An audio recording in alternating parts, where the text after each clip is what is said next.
Well, the heavy rain may have stopped the Indy 500 qualifying, but there's still a lot happening at IMS, including that revised qualifying schedule. Let's get right over to Sports Director Dave First and Brad Brown. They are live at the Speedway with the very latest.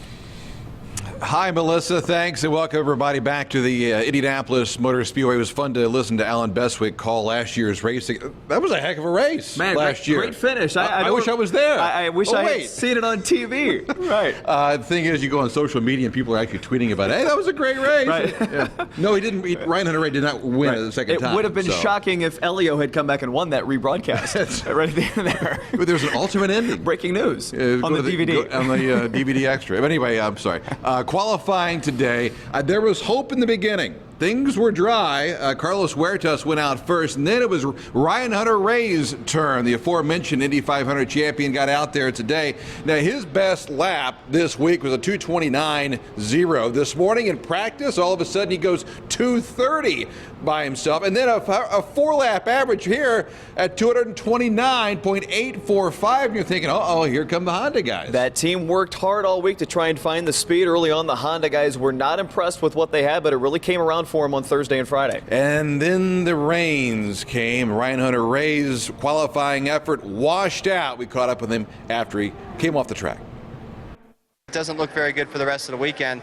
It'll be hit and miss. We might get half the line through and then have to start all over again. So we'll see how it goes. But either way, I think it'll be the same for everybody. And it's going to be on edge. If yesterday was anything to predict how it's going to go this weekend, tomorrow's going to be a little bit hotter. So varying track conditions changing in the car, and you've got to be ready for it. It's a busy time.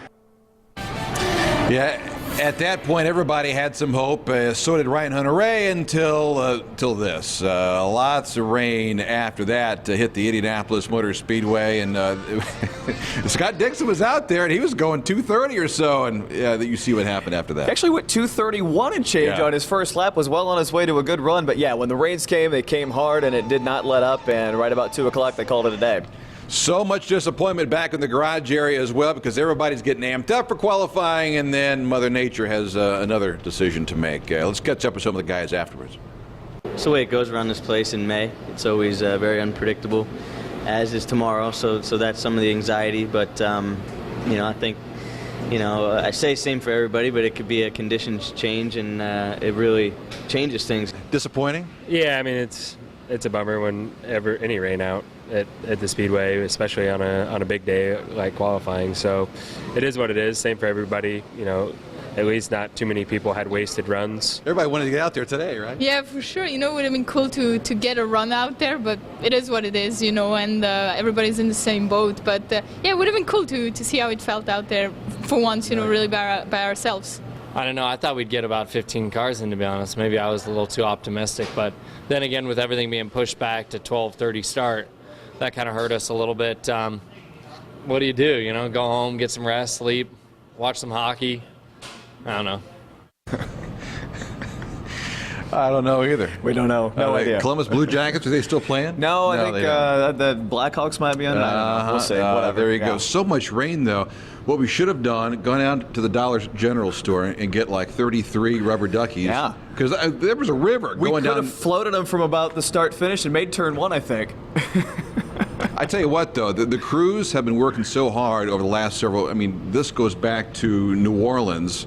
That was their last weekend, or the first race of this long stretch.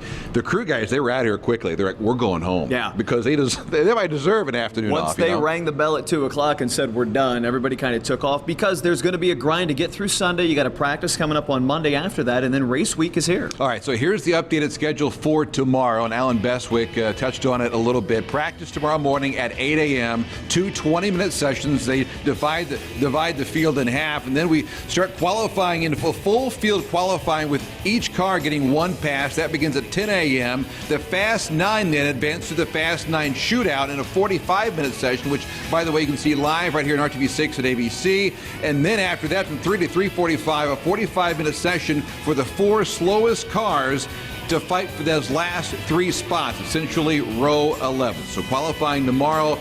And we are, of course, we have our fingers crossed that it's going to be dry tomorrow. If it's raining tomorrow, then I'm going to guess things get pushed to Monday. We'll see what happens. Hold your breath. But if we're here Monday, then that's fine too. We're going to be here Monday anyway. Anyway, for Brad Brown, Dave First, much more to come here, Melissa, throughout the course of this next hour.